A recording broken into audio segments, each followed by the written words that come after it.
Brother called me the family disappointment at Thanksgiving dinner. He said it loud enough for everyone to hear, right over the mashed potatoes.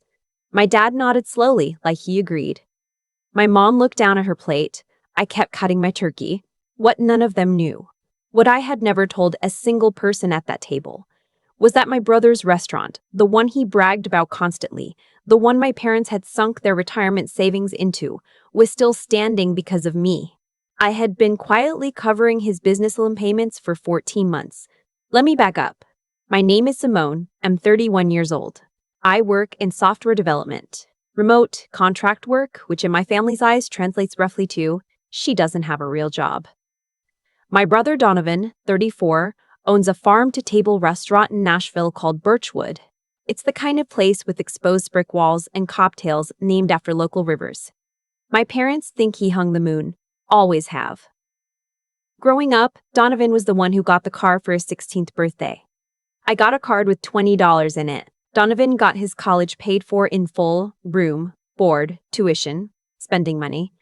I got a partial scholarship and took out loans for the rest, which I paid off entirely on my own by 27. When Donovan dropped out of culinary school after one semester, my parents called it finding his path. When I switched majors from pre-med to computer science, my mom cried and told her sister I had given up on myself. I don't say any of this looking for sympathy. I made peace with the imbalance a long time ago. What I'm telling you is the context, because the context matters.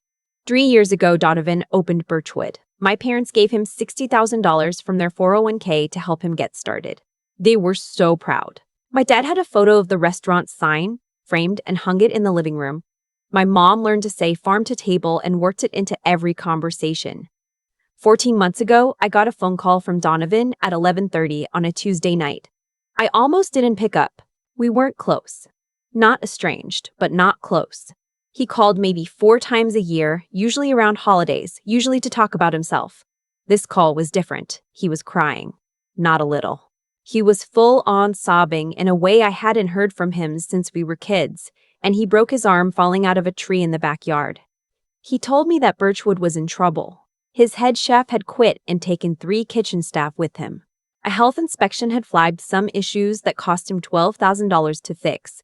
He'd had 2 months of low revenue because of a road construction project that had blocked the main entrance to his street, and his SBA loan payment.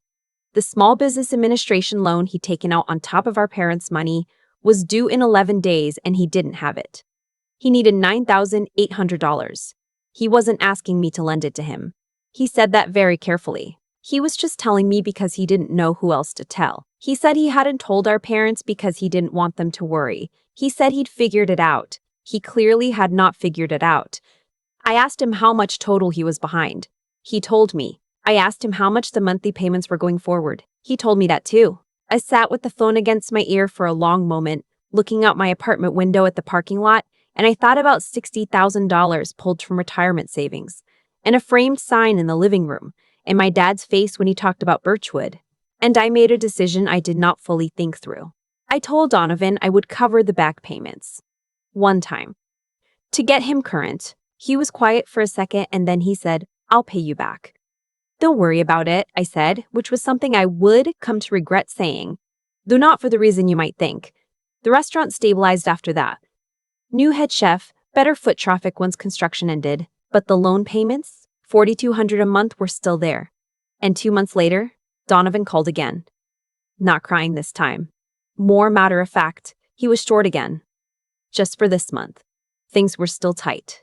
I covered it. And then the month after that, and then I just started doing it automatically. Because every time I waited to hear if he'd call, I'd think about what would happen if Birchwood closed. Not to Donovan, to my parents. My dad would never say it out loud, but that restaurant was his pride by proxy. He told every person he knew about it. If it failed, it would break something in him. My mom had already started talking about retiring and helping Donovan manage the front of house someday. I didn't want to be the person who let that fall apart. So I set up an automatic transfer. Every month. $4,200 right to the loan servicer, tagged to the account. Donovan knew. That was it. Just Donovan and me. He never said thank you. Not once in 14 months. I noticed that around month 4. I didn't say anything about it. Here is something about me that people who know me well understand. I am quiet about the things I do. I grew up having to be. If I accomplished something, there was always a reason it didn't count. Wrong field, wrong approach, lucky timing. I learned early that announcing things gave people the opportunity to minimize them. So I stopped announcing things. I just did them. My bank account was healthy. My work was good. I kept my head down. This is relevant to what happened at Thanksgiving. My parents hosted, same as always. The house in Clarksville, 40 minutes outside Nashville, with the kitchen that always smells like onions and the dining room table that's too small for the number of people who sit at it. My Aunt Yolanda was there with her husband. My cousin Marcus. Wait, no, not Marcus. Different family. My cousin Derek and his girlfriend, who I had met once before at a 4th of July party. Donovan and his girlfriend Amber, who I like fine, and me. I had driven up that morning. I was in a decent mood, actually. Things were going well. I had landed a new contract in October, a fintech company out of Austin, fully remote, good money. I was saving aggressively. Life felt steady in a way it hadn't always felt. Dinner started fine. My mom had made everything from scratch. My dad was in a good mood, talking about the football game earlier. Donovan was telling a story about a local food blogger who had written about Birchwood, and everyone was laughing. Then my aunt asked me how work was going. I said it was going well. New contract. Good year overall, my dad said, without looking up from his plate. She means real work, Simone. You can't just do internet stuff forever. I let it go. Donovan said, still in the same easy tone he'd been using all evening. She does okay for someone without an office. A couple of people laughed. Polite, not malicious. The kind of laugh that follows something when they're not sure if it was a joke. Amber glanced at me. I think she knew enough to feel the edge in it. My dad put his fork down and looked at me directly and said, "You know, we just worry about your future. Donovan's building something real. A business, employees, a place in the community." "What are you building?" I said. "I'm building savings." He said, "That's not the same thing." And that's when Donovan said it. Not with any particular cruelty. That's the thing I keep coming back to. He said it the way you say something you believe so completely it doesn't even feel like an opinion. He said, "You've always been the family disappointment, Simone." I don't mean that in a bad way. You just never committed to anything big. The table went a little quiet. My aunt looked at her plate. My mom didn't say anything. My dad nodded. Slowly, like Donovan had said something true and vaguely sad. I kept cutting my turkey. Small, even pieces. I was very focused on that. Here's the thing about being in the middle of a moment like that. There are about 17 different things you want to say, and every single one of them would either make you look defensive, or make the dinner worse, or give someone the satisfaction of knowing they got to you. I had been in enough of these moments with my family to know that the silence was not weakness. The silence was a choice. And I also knew, and this is the part I've thought about many times since, that I was $4,200 into another month's payment that had cleared 6 days ago. I didn't say anything. I had a little more sweet potato casserole. The conversation moved on. My cousin Derek's girlfriend asked about Birchwood's holiday menu. Donovan brightened immediately and started talking about a smoked duck special. My dad asked follow-up questions. My mom said she was planning to bring her book club there in January. I watched Donovan talk about his restaurant and thought, I have paid for $58,800 of that restaurant's survival. Before tips. At some point after dessert, my dad found me in the kitchen while I was rinsing dishes. He stood next to me and was quiet for a minute, and I thought maybe he was going to say something real. He does that sometimes, hovers near a moment of honesty, and then retreats. He said, "Donovan didn't mean it badly. You know how he is." I said, "I know." He said, "We just want you to think about stability, long term." I said, "I know, Dad." He patted my shoulder and went back to the living room. I stood at the sink and let the water run over my hands longer than I needed to. I drove home that night. 2-lane highway, dark. The kind of drive where you're alone with your thoughts, whether you want to be or not. I thought about 14 months. I thought about the word disappointment. I thought about the framed sign in the living room. I thought about whether I had done the right thing and what exactly the right thing even was anymore. By the time I got back to my apartment, I had made a decision. I was done. Not angry, not dramatically done. Just done. Quietly, clearly, the same way I'd started in the first place. I opened my laptop and logged into the payment portal. I set the automatic transfer to cancel, effective the following month. No angry text, no phone call, no explanation. I went to bed. 4 days later, Donovan called. I let it go to voicemail. His message was short. He said to call him when I got a chance. It was important. I waited 2 days, which I know sounds petty, and maybe it was, but I was not ready to have that conversation from a reactive place. I needed to be steady. I called him on a Sunday morning when I knew I had the whole day if I needed it. He picked up immediately. He asked me why the payment hadn't gone through. I said, I canceled it. He was quiet for a second. Then, what do you mean? I said, I'm not making those payments anymore, Donovan. He said, Simone, the payment is due in. I said, I know when it's due. Another silence. Then his voice shifted. Not to anger exactly. More to the register he uses when he's trying to be reasonable with someone he thinks is being unreasonable. He said, Look, I know things are tight with your contract work. If you need to reduce it for a month, my contract work is fine, I said. I've been earning more than enough. That's not what this is. Then what is it? I took a breath. I had thought about exactly what I wanted to say and exactly what I didn't. I didn't want to make a speech. I didn't want to list grievances. I just wanted to say the one true thing. I've paid $58,000 towards your restaurant over the last 14 months, I said. You called me a disappointment in front of the family 4 days ago. I've decided those two things aren't compatible. The silence this time was different. I could hear him breathing. I waited. He said, I didn't know you were keeping count. I wasn't keeping count, I said. I was keeping records. There's a difference. He said, Simone. I said, I hope you figure it out, Donovan. I genuinely do. Good luck with the holiday bookings. And I hung up. I put my phone face down on the kitchen table and made myself a cup of coffee.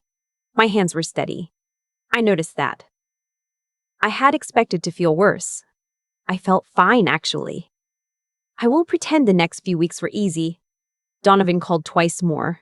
I answered the second time because I figured there was a version of this where he said something real. He asked me to reconsider. He said the restaurant couldn't survive without the payments right now. He said he would pay me back. With interest, he could put it in writing if that's what I wanted. I said, This isn't about money, Donovan. He said, Then what do you want? An apology? Fine. I'm sorry. I didn't mean it the way it came out. I thought about that for a moment. I said, I believe you didn't mean to hurt me. I don't think you thought very hard about whether what you said was true. Those are different things. He didn't have an answer for that. I told him I hoped he would find a way to stabilize the restaurant. I told him I wasn't trying to punish him. I told him the most honest thing I could think of, which was that I had been making his problem my responsibility for over a year because I loved him and I loved our parents, and I had done it without expecting anything in return, and I didn't regret it. But I needed to stop doing things that cost me and came back around as being called the family disappointment because I had some respect for myself, and I wasn't willing to trade that. He was quiet for a long time. Then he said, quietly, I didn't know about any of this. Mom and Dad don't know. I know, I said. Why didn't you tell them? Because, I said, the point was never to get credit. The point was to help. He was quiet again. He said, I'm going to tell them. I said, That's up to you. He said, Simone? And then he stopped, and I could tell there was something he was working out how to say, and maybe he would have gotten there eventually, but neither of us said anything for a while. And then I said that I had to go, and he said okay. I don't know what he told them. I don't know if he told them anything. My mom called me the following Saturday, and her voice had a different quality to it. Softer, more careful. And she didn't say anything specific, but she asked how I was doing, and then she said, You know we're proud of you, Simone. I want you to know that. And I said, Thank you, Mom, and I meant it, and it was enough. My dad called 2 days after that. My dad is not a phone caller. He barely talks on the phone. The call lasted 4 minutes. He asked how the new contract was going. I told him it was going well. He asked if I was eating okay, which is the thing he says when he means he cares, but doesn't know how to say it. I said yes. He said good, and then he cleared his throat and said, I'm sorry about Thanksgiving. Donovan didn't speak for me. I want you to know that. I said I knew. He said okay. And then we talked about nothing for another minute and hung up. I sat with that for a while. My dad has never apologized to me for anything in my life. Not once in 31 years. 4 minutes on the phone is, by some measures, a small thing. By others, it is not small at all. Birchwood ended up getting a line of credit in January. Donovan refinanced and worked out a deal with a local investor who had been circling the restaurant for a while. He texted me about it, a long message, which was not typical for him. He said the restaurant was on stable ground. He said he'd hired a good general manager and things were running better. At the end, after a lot of business detail, he wrote, "I know I have a lot to make up for. I'm working on it." I wrote back, "I'm glad the restaurant is doing well." That was it. That was all I had for him right then. I think about that Thanksgiving dinner more than I expected to. Not with bitterness, mostly. That's the honest answer. More with a kind of clarity. I spent a year and a half taking care of something because I loved the people attached to it. And I did it in silence because silence was how I'd learned to operate, and somewhere in that silence, I let myself believe that being useful was the same as being valued. It's not. I know that now, in a way, I didn't fully understand before. The part that stays with me isn't the dinner itself. It's the drive home. That dark, two-lane highway, just me and my headlights, and the decision forming somewhere behind my sternum before I'd even named it yet.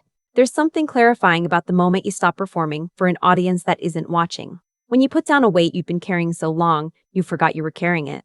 I'm not angry at my family. I am clear about them, which is different. I know who my dad is and what he can offer and where his limits are.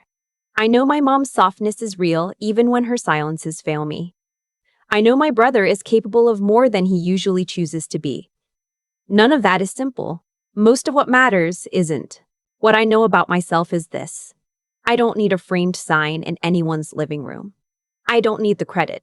What I needed and what I finally decided to take was the dignity of knowing that my presence at that table was not contingent on what I could quietly produce behind the scenes. I was not there to fund the story. I was there as a person. That is not a small thing to figure out about yourself. And if my brother's restaurant thrives, and I genuinely hope it does, it will do so on its own legs from here on out. That's how it should have been from the start. I keep my automatic transfers now for things that are mine. A Roth IRA. A down payment fund. A small account I call someday for reasons I haven't fully defined yet. Every month on the 1st, those numbers go up. Quietly, without announcement. That suits me just fine. I've thought about what it means to do something good for the wrong reasons. Or maybe not the wrong reasons exactly, but incomplete ones. I covered Donovan's loan payments for 14 months because I loved my parents and I didn't want to watch something they built their hope around collapse. That part was true. But underneath it, if I'm being honest with myself, was something else too. A quiet belief that being useful enough would eventually translate into being seen. That if I just kept giving without asking for anything, the gap between how my family treated Donovan and how they treated me would somehow close on its own. It didn't. It never does. That's not how people work. And I think some part of me always knew that. What I understand now is that there's a difference between generosity and self-erasure. Genuine generosity doesn't keep a running tab. Not because the amounts don't matter, but because the giving itself is its own complete thing, not a down payment on recognition.